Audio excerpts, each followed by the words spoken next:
Bienvenidos a esta nueva clase de didáctica general.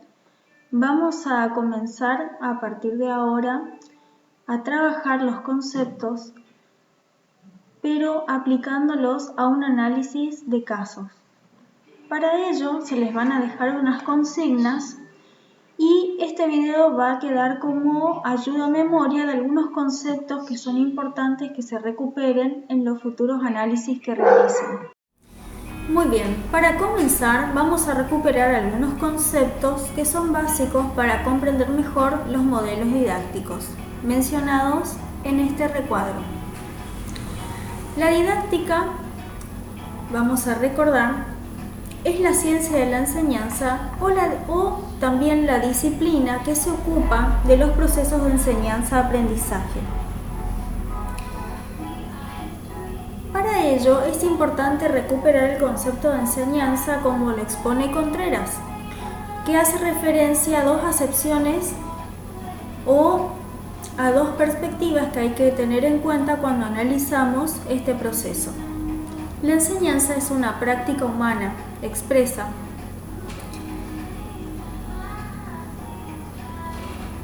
ya que compromete moralmente a quien la realiza o a quien tiene iniciativas con respecto a ella. También es importante reconocer que en este proceso aquel que está enseñando ejerce ciertas influencias debido a la relación de desigualdad de poder y autoridad que existe entre profesor y alumnos. Esto además responde a una cierta intencionalidad educativa, es decir, se llevan a cabo ciertas actividades que justifican en su valor con respecto a fines deseables.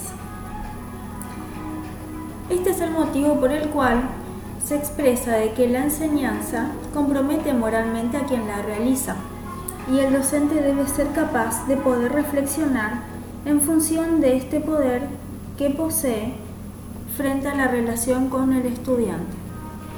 Pero la enseñanza también es una práctica social. Responde a necesidades, a funciones y a determinaciones que están más allá de las intenciones y las previsiones individuales que tengan los actores que están en el proceso, en el encuentro dentro del aula.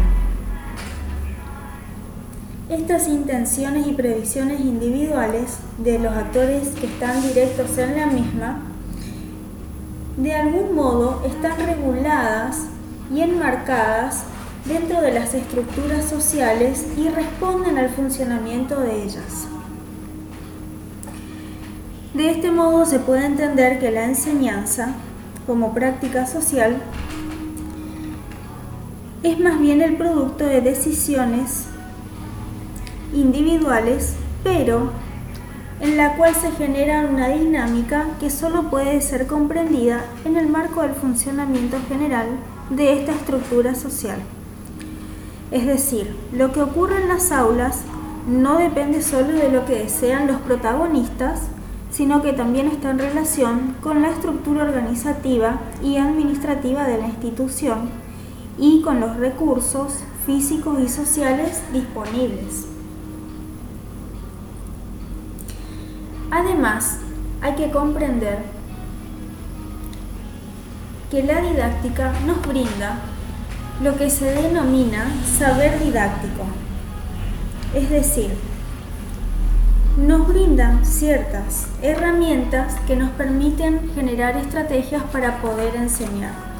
De algún modo se podría decir que la relación entre didáctica y enseñanza es muy estrecha. Sin embargo, hay que recordar que la enseñanza no está completamente guiada u orientada por la didáctica, sino que más bien la didáctica forma parte de este entramado como una disciplina que aporta al profesorado elementos para que se puedan llevar a cabo los procesos de enseñanza y aprendizaje.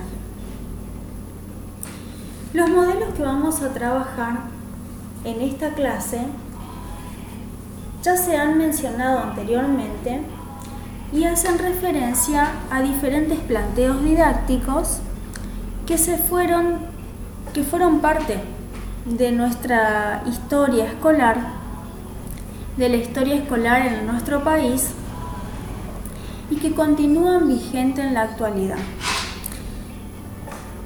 Los mencionados son la escuela tradicional, la escuela nueva, la corriente tecnológica y la escuela crítica. Otros conceptos que son importantes tener en cuenta y que se van a ir recuperando a medida que trabajemos los modelos didácticos tienen que ver con las nociones que nos expresan los autores acerca de qué son los procesos de enseñanza-aprendizaje. Tener en cuenta que como proceso de enseñanza-aprendizaje se entiende como un sistema de comunicación intencional que se produce en un marco institucional, es decir, la escuela, en el que se generan estrategias provocadas por el docente a encaminar el aprendizaje en los estudiantes. El aprendizaje es el resultado de asumir y desempeñar el papel de alumno y no un efecto que siga como causa de la enseñanza. Es decir que, más allá de que el docente tenga las intenciones puestas en enseñar para producir el aprendizaje en el otro, no necesariamente significa que a la exposición de una enseñanza el alumno deba necesariamente aprender. No siempre ocurre esto. Por ello se deja el aprendizaje como un proceso en el cual el que desempeña un papel fundamental es el alumno y no el docente. Estos procesos de enseñanza-aprendizaje se viven desde dentro de lo que ocurre en el aula, en la interacción y el intercambio que se generan entre docentes y estudiantes y que está regido por determinadas intenciones que tienen estos y que en principio estas intenciones tienen que ver con hacer posible el aprendizaje. Y a la vez también es un proceso que puede analizarse desde fuera de lo que ocurre en el aula en un contexto más amplio, ya que forma parte de las estructuras de las instituciones sociales que responden a ciertas necesidades e intereses de la estructura social, económica y política de una sociedad. La primera que vamos a trabajar es la escuela tradicional. La misma se genera a partir del inicio de la Edad Moderna. Este tiempo está marcado por ciertos hechos sociales que le dieron unas ciertas características paradigmáticas al proceso de la modernidad. Desde el siglo XV al XVIII se produjeron un conglomerado de fenómenos que determinaron grandes cambios sociales. Entre ellos se puede mencionar el Renacimiento, la Revolución Científica, la Reforma y la Contrarreforma, la Revolución Francesa y la Revolución Industrial.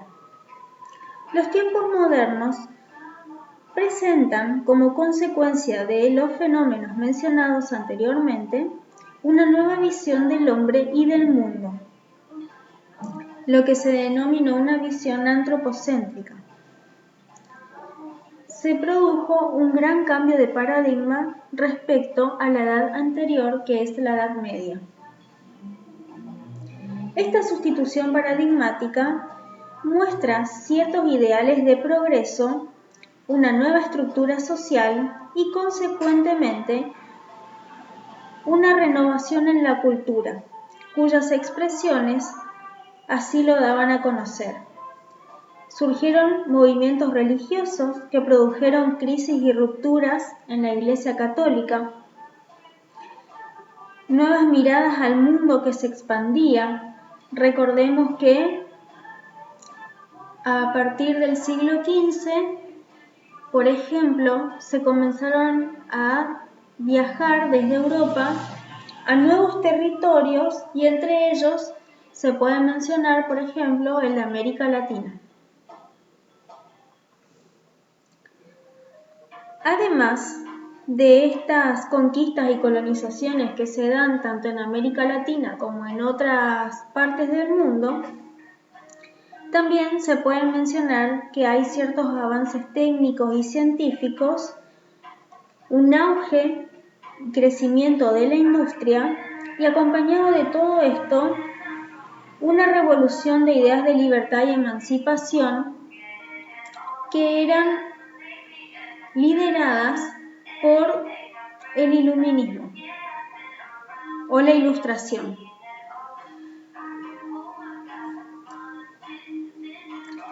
La ciencia moderna tenía una gran preocupación por el método por el cual poder generar nuevos conocimientos científicos. Este principio de autoridad es reemplazado por la premisa de que el hombre puede encontrar la verdad por sí mismo. La idea de método como recurso o como procedimiento de aplicación de algo prefijado por el cual se obtendría por inferencia el resultado esperado.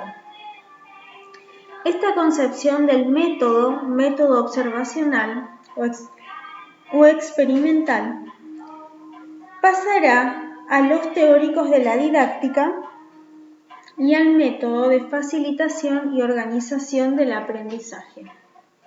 Es decir, estas ideas o estas nociones que se volvieron muy fuertes en el ámbito científico pasaron directamente a la didáctica y por ende tuvieron su repercusión en la organización de lo que se puede denominar un primer sistema escolar. Por escuela tradicional se entiende al movimiento surgido en el contexto antes descrito que dio origen a una práctica educativa con las siguientes características. Esta práctica era metódica, ordenada, magistrocéntrica, es decir, el docente era el centro del proceso, enciclopédica, ya que el libro de texto o la enciclopedia eran el recurso principal para la enseñanza, y verbalista. El aprendizaje era considerado un proceso repetitivo y el estudiante tenía la tarea de poder aprender la lección que le brindaba el docente a partir de lo que se exponía en los libros.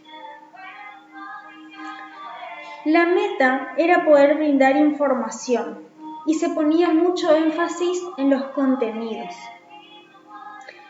A la instrucción se la consideraba como una formación intelectual y adquisición de hábitos.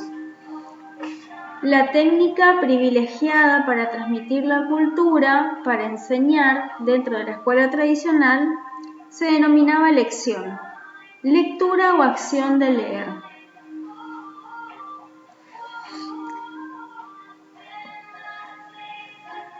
Hay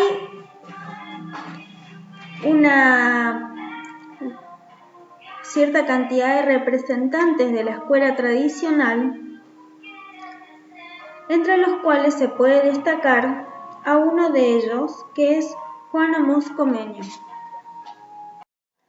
La didáctica para Comenio era el arte completo de enseñar todo a todos. El ideal de la instrucción estaba dado, según él, por la naturaleza, y en consecuencia el arte de enseñar debía ser una imitación de esta. La enseñanza para Comenio debía ser fácil, sólida, rápida y sucinta. El maestro debía seguir el desarrollo del hombre en sus distintas etapas. Para ello, Comenio desarrolló una organización escolar en función de las etapas por las que atravesaba un sujeto. Y de acuerdo a esta organización, también elaboró una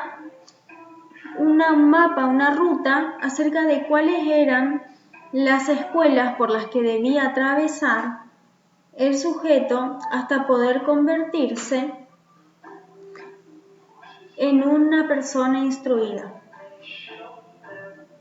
Por ello, ello, en su plan de organización escolar, contemplaba los siguientes estadios de la educación.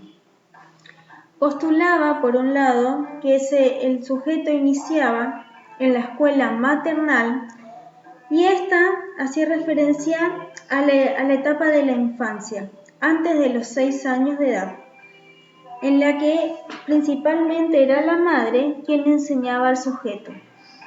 Los conocimientos se impartían en el hogar y se debían brindar los rudimentos de todo conocimiento. En esta etapa lo que se cultivaba, según él, eran los sentidos externos.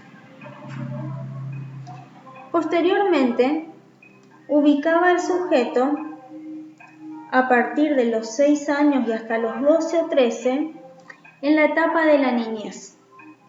Allí expresaba que debían formar parte de lo que él denominaba la escuela elemental. En la escuela elemental se le debe dar una instrucción en aquellas cosas que pueden ser de utilidad durante su vida, como por ejemplo aprender a leer, a escribir, la aritmética, canto, historia, geografía, principios de las artes mecánicas. Se trabajaba la moral y la religión, y expresaba que allí debían cultivarse los sentidos internos, la memoria y la imaginación. Posteriormente, en la etapa que se correspondería con la adolescencia, Comenio decía que en cada ciudad debía haber una escuela a la que denominaba de estudios clásicos, en la que se debía dar instrucción en el conocimiento de las 4 lenguas y base en todas las ciencias y artes. En ella se debía cultivar la comprensión y el juicio en los sujetos. Y posterior y último, en la etapa de la juventud, se encuentra la academia o escuela superior universitaria. A esta lo que debía era proveer el estudio de cada una de las ramas del conocimiento humano, con textos apropiados a cada etapa. Y debía enseñar a cultivar la voluntad, que es armonizadora, según Comenio, en el proceso educativo. También él fue el que elaboró las reglas del método para enseñar. En este método proponía que se debía enseñar a todos aquello que hay que saber como cosa presente de uso determinado. Se debía enseñar directamente, sin rodeo alguno, enseñarse tal y como es. Lo que se ofrece al conocimiento debe presentarse primeramente y de modo general y luego por partes. Deben examinarse todas las partes del objeto y aún la más insignificante, con expresión del orden, lugar y enlace que tienen unas con otras. Las cosas debían enseñarse sucesivamente en cada tiempo y una sola a la vez. Había que detenerse en cada cosa que se enseñaba hasta poder comprenderla, es decir, en cada asignatura, en cada tema sobre lo que se trabajaba, detenerse hasta que sea factible y hasta que haya sido comprendida. Uno de los aportes que brinda Comenio a la didáctica se podría decir que es que la didáctica surge vinculada a la escuela pública, a la vez que él elabora las reglas del método para enseñar y el plan de la organización escolar, surge también la escuela pública en Europa. De este modo, se puede decir que Comenio aportó con un proyecto político y social representando a ciertos intereses y propósitos de una clase social en particular de la época, que era la burguesía.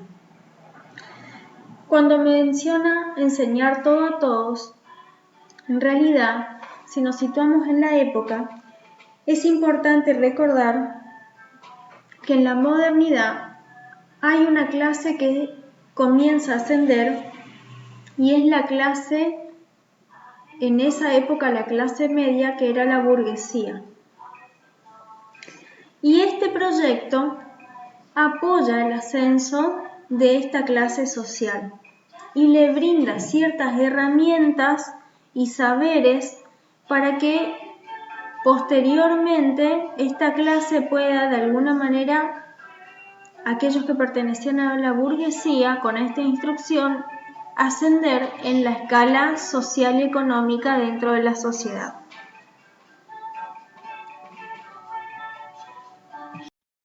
La escuela nueva surge en los inicios del siglo XX.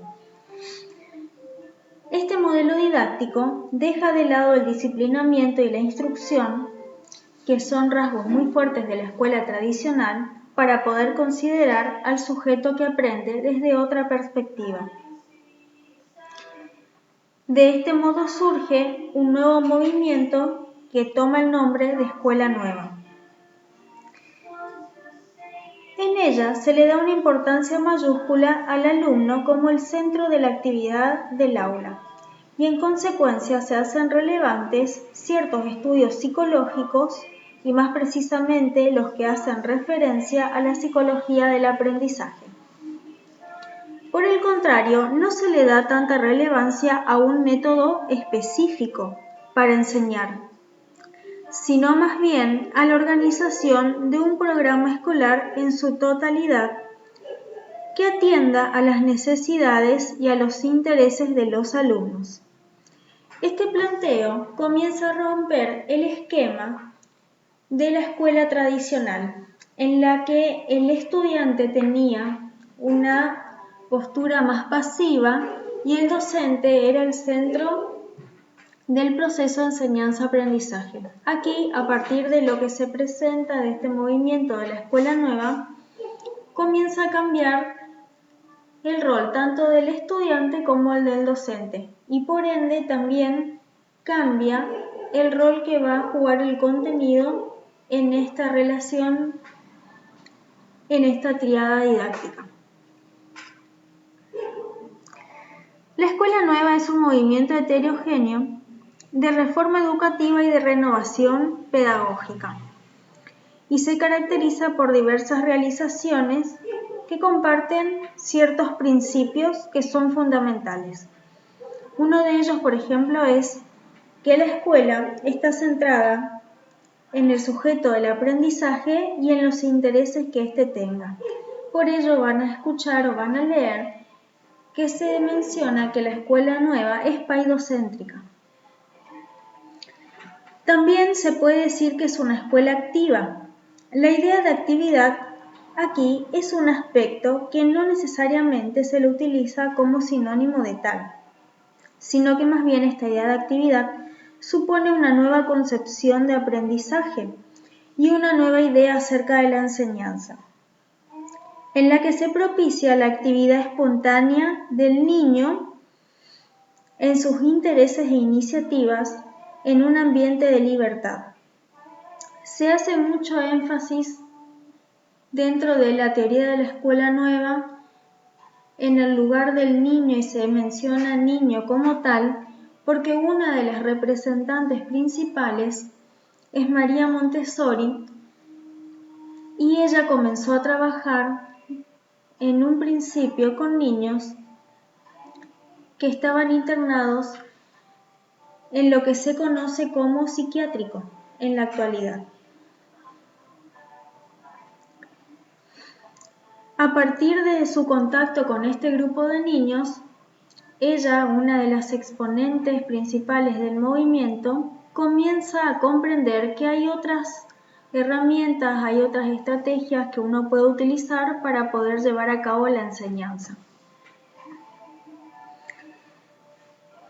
A partir de estos nuevos planteos, se da también un fuerte cambio en la relación entre el maestro y el alumno, ya que se va a dejar de lado esta relación de poder y sumisión que se ve fuertemente en la escuela tradicional, porque ahora el maestro es un guía orientador que va a mostrar al alumno cuál es el camino hacia el conocimiento, pero siempre teniendo en cuenta los intereses del sujeto o más bien haciendo que el estudiante se pueda interesar en aquellos contenidos que el docente le presenta.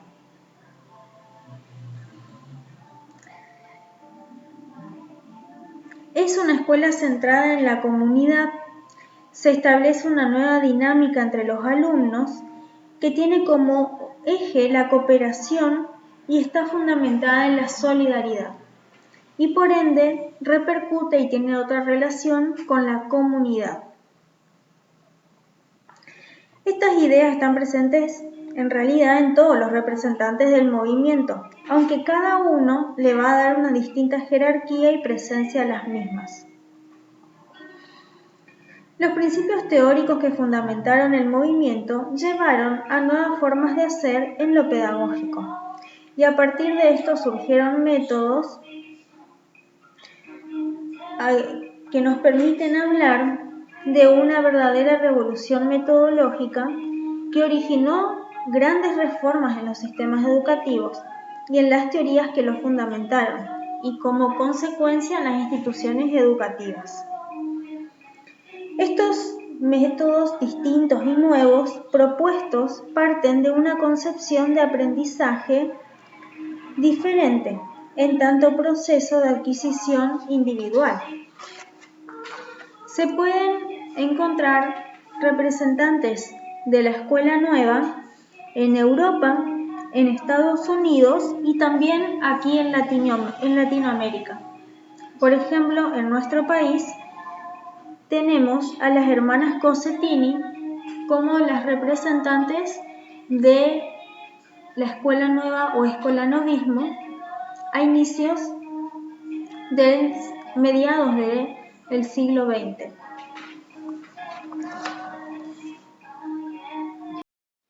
La siguiente escuela que vamos a mencionar o movimiento es la corriente tecnológica, que también es muy conocida o más conocida como corriente tecnicista. En ella, el docente otra vez pasa a ser parte central de los procesos de enseñanza-aprendizaje. Pero aquí no solo el docente es una parte esencial del proceso, sino más bien la planificación que hace éste acerca de cómo va a llevar a cabo sus procesos de enseñanza y aprendizaje. En la década del 70 se vuelven a revolucionar y vuelven a haber grandes cambios en todo lo que es el sistema educativo, tanto en Latinoamérica como en otras áreas o en otros lugares del mundo. En el ámbito de la enseñanza comienza a marcarse una perspectiva tecnicista e instrumental. Y así el enseñar se desvincula de los fines de la educación y educar ahora comienza a significar modificar ciertas conductas en el otro. El lugar central se lo llevan el planeamiento y la conducción, las técnicas y los métodos que el docente va a proponer para la enseñanza y también la evaluación del aprendizaje. Estos constituyen el campo de la didáctica y generan una normativa muy fuerte para el docente. Ahora los contenidos desarrollados se iban a apoyar en los análisis de obras anteriores. La tarea del docente se tratarán conceptos que sirven de fundamento a la acción educadora. En el planeamiento del proceso de enseñanza-aprendizaje, se analizan las técnicas para planificar la enseñanza, seleccionar y organizar ciertos objetivos, actividades, técnicas y recursos que son necesarios para crear las condiciones adecuadas para que se produzca el aprendizaje en los alumnos. Es decir que una de las nociones fuertes o fundamentales de la corriente tecnológica hacía referencia a que si el docente podría ejecutar el planeamiento de modo sistemático y cumplimentar con todos los requisitos propuestos en el mismo, consecuentemente iba a lograr que el estudiante aprenda. Esta visión presenta a la práctica docente como una práctica uniforme, como si fuera un recetario de acciones, donde el docente terminó siendo un mero ejecutor que organizaba ciertas experiencias planificando y destacaba los objetivos en términos de conductas a lograr por sus alumnos, los cuales hacían referencia a los contenidos que se trabajaban en las clases.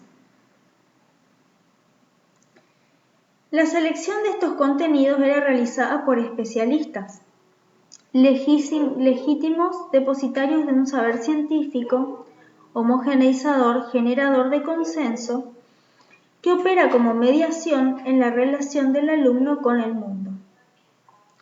En esta corriente el aprendizaje se considera el resultado de la experiencia. Esta experiencia que se obtiene por el ejercicio de la actividad propuesta por el docente. También la corriente tecnológica es conocida, o mejor dicho, a partir de esta corriente surge lo que luego se denominó la pedagogía por objetivos, en la cual los objetivos eran la brújula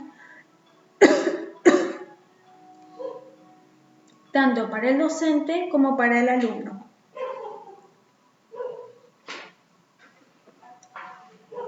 En esta experiencia en la que los dos se exponían, en la que el docente debía cumplir a rajatabla la planificación planteada y el alumno, consecuentemente, debía aprender al desarrollar estas actividades propuestas por el docente.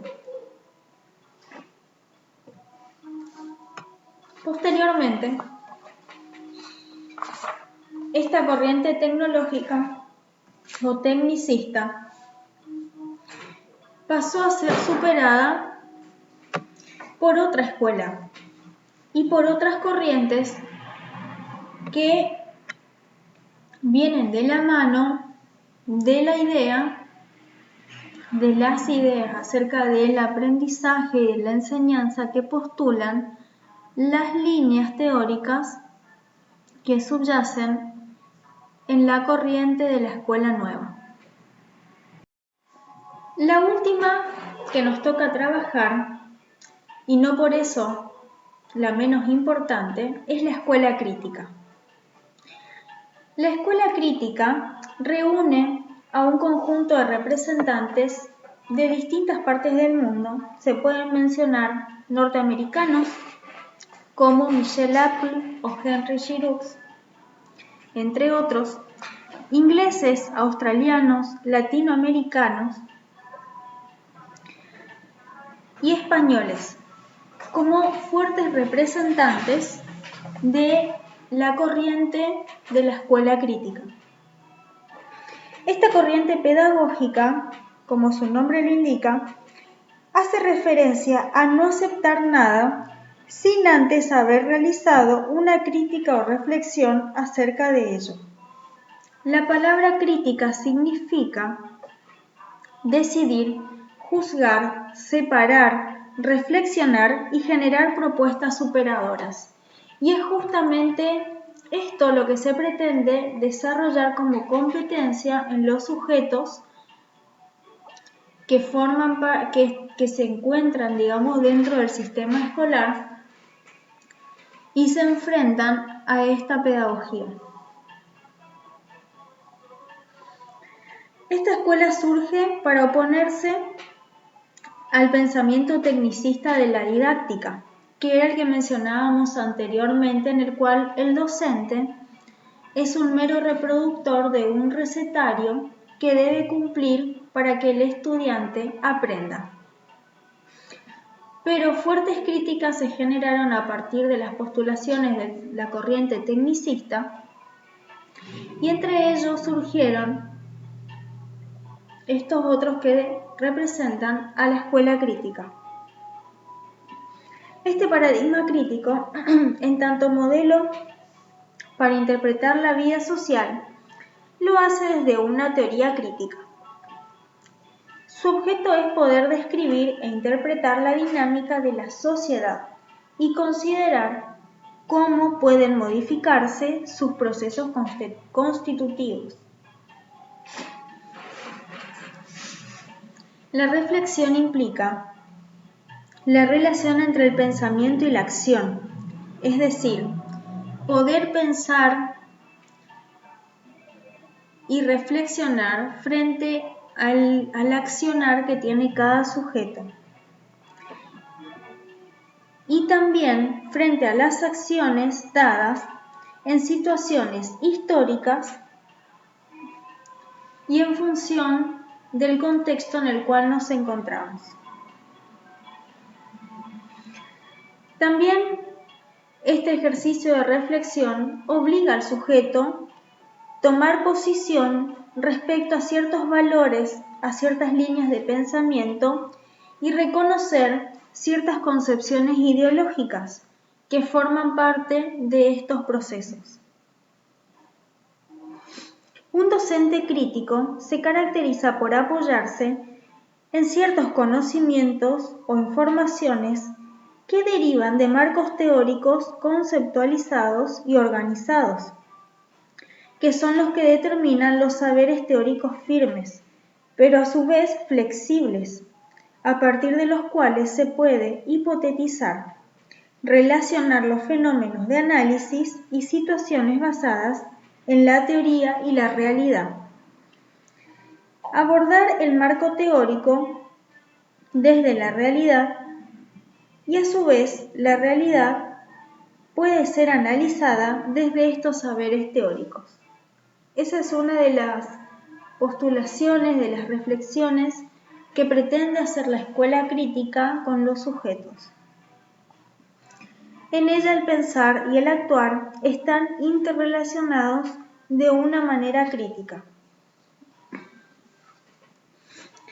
Con respecto a su planteo didáctico, el docente debe ser un sujeto activo, participativo en el proceso, consciente de su realidad y de los condicionamientos que actúan sobre ella. Esto está muy relacionado a lo que expresábamos al inicio cuando decíamos que Domingo Contreras propone analizar el concepto de enseñanza como una práctica social, pero también como una práctica humana que nos compromete moralmente, es decir, reflexionando, reconociendo el lugar que se está ocupando dentro del proceso. Esta reflexión hace consciente a los sujetos de su realidad. Solo por medio de esta reflexión acerca de la propia práctica se va a poder mejorar el desempeño del educador. A la práctica la consideran una praxis. Los teóricos críticos se volvieron hacia Aristóteles y consideraron su concepto de praxis, entendida más que nada como un obrar y como un hacer. Este proceso creativo e innovador de su quehacer se logra por medio de la indagación y la reflexión. De allí la importancia de hacer un análisis crítico y reconocer cuáles son los elementos que determinan esta práctica sin perder la idea de la totalidad de todo el proceso.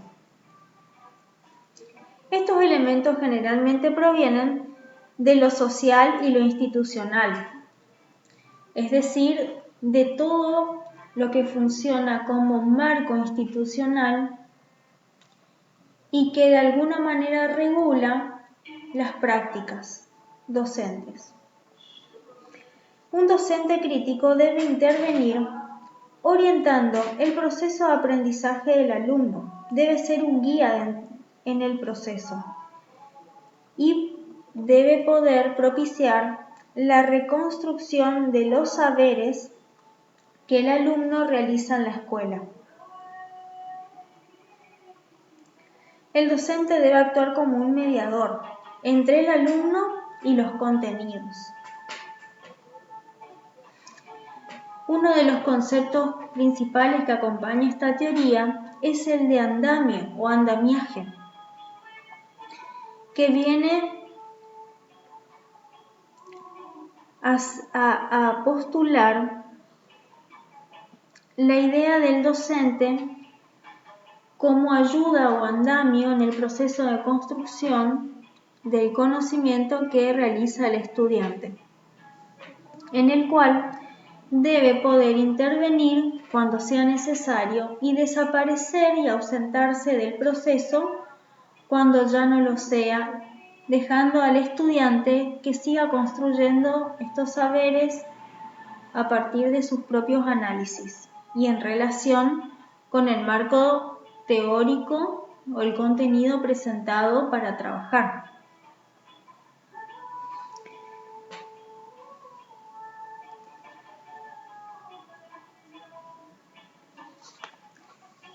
Otro de los puntos principales de la escuela crítica que se presentan acerca de la enseñanza es que el docente debe poder comprender que los sujetos poseen ciertas capacidades y que la inteligencia tiene que ver con estas y con la forma de resolver ciertos problemas y de creación por parte de ellos.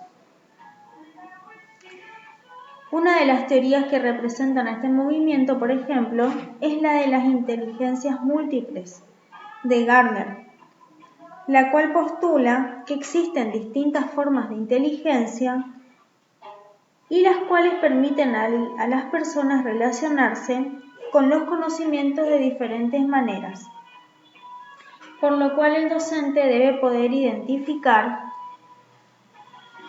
entre los estudiantes cuáles son las inteligencias o los rasgos que predominan en cuanto a la inteligencia, la creatividad, y trabajar a partir de ello. También otra teoría que se presenta dentro de la escuela crítica es el de la metacognición y parte de la premisa de que los alumnos ya tienen alguna comprensión sobre los contenidos que se van a trabajar. Su fundamento constructivista pone de relieve el aspecto de conceptuar el desempeño que permite la realización de la construcción. Esto implica una reflexión profunda sobre el accionar o el hacer del alumno. Implica también su pasaje a la práctica para poder satisfacer las necesidades que se le produzcan.